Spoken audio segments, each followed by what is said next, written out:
Bukod sa pagiging noontime show host na si Karil ay ipakikita rin ng aktres sa bagong programa ang iba't ibang kaganapan sa kanyang buhay. I'm basically showing different dimensions in my life. I'm starting radio, then I've been podcasting as well, then theater syempre.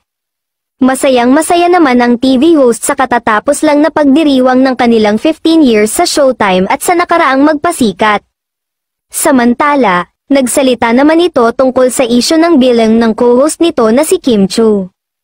Maaalalang trending si It's Showtime host Karil sa X noong Sabado, matapos pansinin ng fans, supporters, at netizens ang pwesto ng mga upuan ng hosts kaugnay sa kanilang pagdiriwang ng 15th anniversary.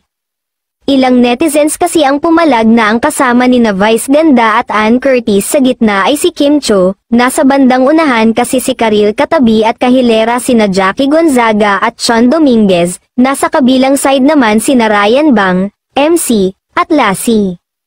Katwiran ng mga netizen, mas matagal na raw si Karil sa show kumpara kay Kim, hindi lamang daw nagsasalita o pumapalag si Karil dahil sa likas nitong kabaitan, pero kung tutuusin daw, mas deserve umano ni Karil na nasa spotlight, ngunit ayon sa aktres, huwag na umano gawa ng isyo ang tungkol sa mga ganoon na bagay, lahat daw sila at pantay-pantay at magkakaibigan sa show, kaya wag na daw sana haluan pa ng kung anumang intriga.